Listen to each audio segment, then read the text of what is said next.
कभी कभी जिंदगी में ऐसा वक्त आता है जब सब कुछ होने के बावजूद भी कुछ भी अपना सा नहीं लगता।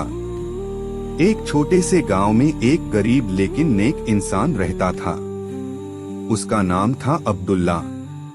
अब्दुल्ला रोज मेहनत करता, रोज दुआ करता, लेकिन फिर भी जिंदगी उसके लिए आसान नहीं होती थी। लोग अक्सर उससे कहते, तुम इतनी इबादत करते हो, फिर भी तुम्हारी जिंदगी में इतनी मुश्किलें क्यों हैं? अब्दुल्ला बस मुस्कुराता और कहता, मेरा अल्लाह जो भी करता है मेरे भले के लिए करता है। एक दिन अचानक अब्दुल्लाह की छोटी सी दुकान आग की चपेट में आ गई। वही दुकान जो उसकी रोजी का जरिया थी, अब राख में बदल चुकी थी। उस रात न घर में खाना था, न दिल में उम्मीद। अंधेरी रात, खामोश आसमान और अब्दुल्ला सजदे में झुका हुआ। आंसू उसकी आंखों से बह रहे थे, लेकिन जुबान पर शिकवा नहीं था। उसने धीरे से कहा, या अल्लाह, अगर यह इम्तिहान है तो मुझे सब्र दे, और अगर यह मेरी गलती का नतीजा है तो मुझे माफ कर दे।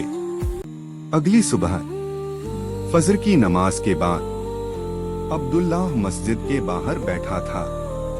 तभी एक अमीर आदमी उसके पास आया। उसने पूछा, तुम अब्दुल्ला हो? अब्दुल्लाह ने कहा, जी हाँ। अमीर आदमी ने कहा, मैंने तुम्हारी ईमानदारी के किस्से सुने हैं। मुझे अपने काम के लिए एक सच्चा इंसान चाहिए। वही दिन अब्दुल्लाह की जिंदगी का नया मोड़ बन गया। धीरे धीरे उसकी जिंदगी में खुशियां लौट आईं। उसने सोचा, जो चीज कल मुझे बर्बादी लग रही थी, आज वही मेरी जिंदगी का सबसे बड़ा कारण बन गई। दोस्तों, कभी कभी अल्लाह हमारी चीजें छीन कर देता है और कभी तोड़कर जोड़ता है, लेकिन हमेशा हमारे भले के लिए, क्योंकि कुरान में अल्लाह फरमाता है, बेशक अल्लाह सब्र करने वालों के साथ है।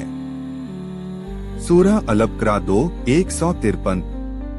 अगर आप आज परेशान हैं, अगर आपकी दुआ का जवाब देर से मिल रहा है, तो याद रखिए, अल्लाह देर करता है लेकिन कभी नहीं भूलता। सिर्फ सब्र रखिए, दुआ को कभी न छोड़िए, क्योंकि अल्लाह आपकी खामोश दुआ भी सुन रहा है।